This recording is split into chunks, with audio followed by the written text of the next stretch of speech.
Welcome back to An Atheist Reads the Quran. I would like to take off my wife's sunglasses. Good move. What's up, everybody? Please pay attention to what he's going to say because I think it's very important for Muslims to understand. And now I would like to talk about the difference between some of the comments that I've gotten from Muslims and comments that I get from Christians when I am critical of the Bible. Because it has been fascinating to see a lot of differences between the two, and there have been some similarities, but I'll point out both. The biggest difference so far is when I talk about the Bible on TikTok, I get Christians in my comments threatening me with hell. But the most common response that I am getting from Muslims is, it's okay to criticize.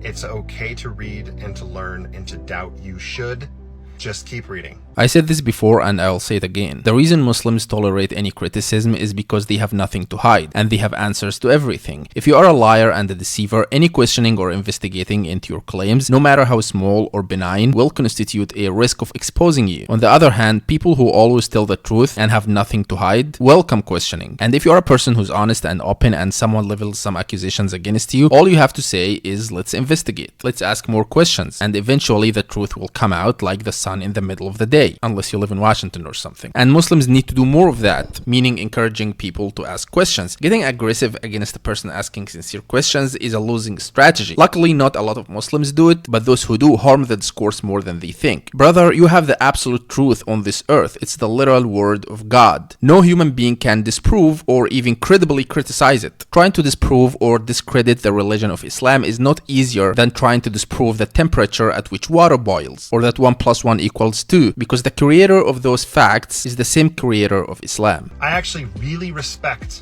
that the majority of the Muslims in my comments don't behold me to your rules. As a former Christian in a very Christian nation, I get your point, but I wouldn't call America a Christian nation at this point. I want everybody to be Muslim, but in the current state, I wish it was a Christian nation. The real religion of America is instant gratification. I think the most refreshing difference is how many Muslims in the comments that I get saying, thank you for being critical. This is helping me think about my own beliefs. And I think that is awesome. Do you know how few Christians actually do that in my comments? I can't remember of a single instance. Because thinking about your own beliefs, if you aren't a Muslim, would lead you to Islam. All introspections lead to Islam, and the space between you and Islam is dependent on how much you think about it. That's why I feel more optimistic by people who try to attack or criticize Islam more than those who never really try even to engage or think about religion at all. They just live to satisfy their desires, and that's where their mental capacity ends. I have a few former Muslims, disbelievers, unbelievers, that have reached out and told me some of their story. And being a former Mormon who has received some bad treatment from still existing or believing Mormons, I can certainly empathize and relate to that. So all of you who have reached out, thank you. I hope that you continue with me on this journey. So there are two takeaways from what he just said. One, it's important for Muslims to engage online. You don't have to make videos. You can write a message to someone, leave a comment, even a like. Just don't be silent. Because the soldiers of Satan, those who attack Muslims, new and born, are engaged. They aren't silent. They sent this man messages trying to sway him away from Islam. They aren't keeping to themselves, they are working, and so should you. The second thing is, one might ask, but what about those people? Weren't they Muslims who thought about Islam and decided to leave it? Answer is no. People who leave Islam haven't thought about Islam. They specifically thought about everything else but Islam. They thought about what they could gain from leaving Islam. They thought about their desire, their lifestyle, the fact that they would be accepted into certain circles if they weren't Muslim. All these things. To leave Islam, you have to think about things other than Islam. How do I know this? Because when you talk to them, they never talk about Islam. They talk about the standing of Islam in the world, how it's attacked by the West, how some Muslim countries are in bad shape right now, and all these things. They never talk about Islam itself.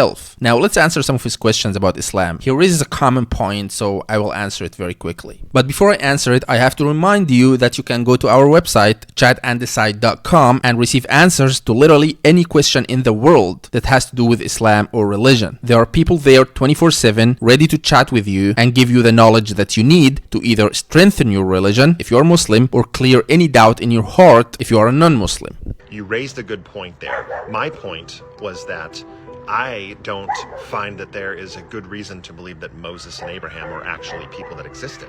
This commenter is asking, may you kindly tell us what evidence I have, that these messengers or people were not real. This introduces the concept of the burden of proof. A claim is not on the person to disprove. It is on the person claiming it to prove it.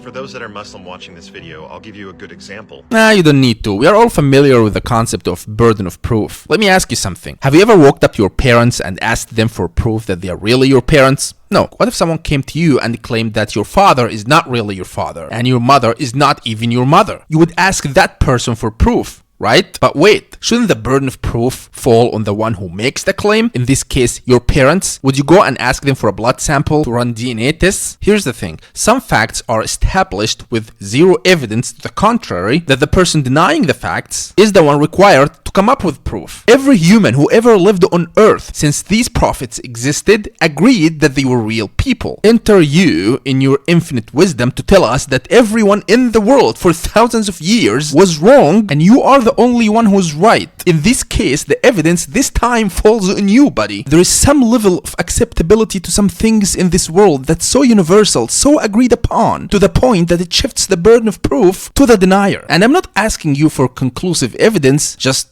anything. Anything that made you believe that the entire earth is wrong and you are right. Anything? Anything at all. I'm gonna level with you, I'm gonna argue with you, but your entire point can't be, because that's not an argument. Very interesting that the ratio of angry Muslims responding to my Muslim content up to this point is much lower than angry Christians that respond to my Christian content. Now, I haven't started actually critiquing or talking about the Quran, so maybe that will change, but up to this point, I've found it refreshing, the response that I've gotten from those Muslim commenters. So let's see how this goes. I'll start producing some actual Quran content here shortly. Thanks.